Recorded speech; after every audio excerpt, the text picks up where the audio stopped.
Ang mga anak sa mayaman, di na makabangon kaka-cellphone. Ngayon kapag gigising, nawala ng pagkain, anong akala mo dito? Puro maid mo ang mga tao dito?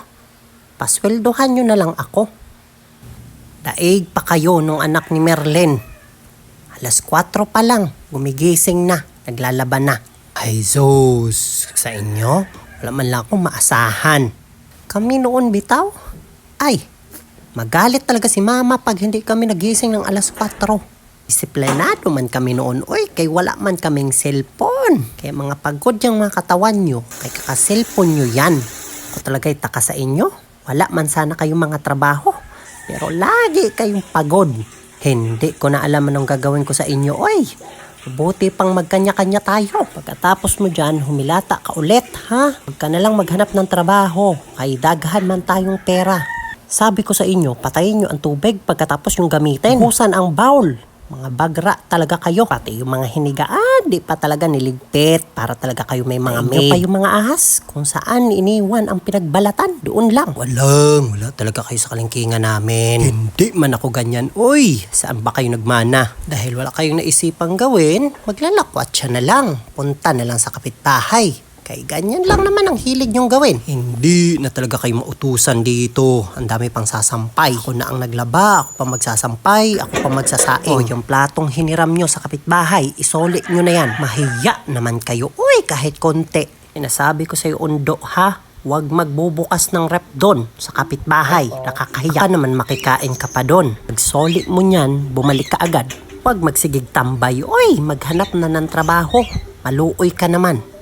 Kasasabi lang na wag mag-ukab ng rep sa kapitbahay, nakakahiya. Kain pa talaga siya ng Graham.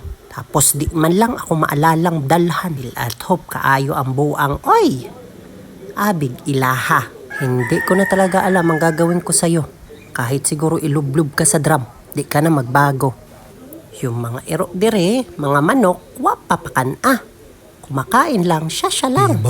Iba talaga yung mga postura nyo sa ngayon. Nung sa amin noon, di yan talaga pwede. Di ka nga makapasok ng bahay ng iba. Pero kayo, nako po. Believe na talaga ako sa mga paggagawa nyo. Pagkatapos kumain, magsi-cellphone. Lisan mo na dyan, Undo. Kay marami pa tayong gagawin dito sa bahay, ha? Baka kung saan-saan ka na naman maglakwatsa. Mabuti pa sa ibang bahay kay makapaghugas pa. Diri sa sarili niyang bahay. Diyos ko po! Kahit anong sermon, di talaga tumatalab sa inyo. Dili na lang talaga ako magtok. Sa ibang bahay, marunong mahiya. Pero dito, may sariling maid. Nandito pa man si mama. Tis lang, Undo. Wag mo nang pasakitin ang ulo ko. Pakiusap lang. Araw-araw na lang ba ako magbubunga nga? Pagod na ako. Bukas makalawa, pasmado na tong bibig ko. Pero hanggang ngayon, wala pa rin kayong mga natututunan. Nag-aral naman siguro kayo. Ibang mga ginagawa nyo sa school. Bubulakpol. Yung mga basura dyan sa labas, hindi na talaga pinansin kung anong gagawin dyan at kung anong plano dyan. Pakain ko na lang yan sa inyo. Pagdating galing lakwatsa, laptop na pod. Yung laptop na yan, ginamit yan para maghanap ng trabaho. Malipay pa ako. Ewan ko na lang talaga kung ano itong mangyayari sa inyo. Mga plano nyo sa mga buhay nyong hiram. Isoli na lang kaya natin yan. Nagsasawa na ako kakapsermon sa inyo. Maga, tanghali, gabi.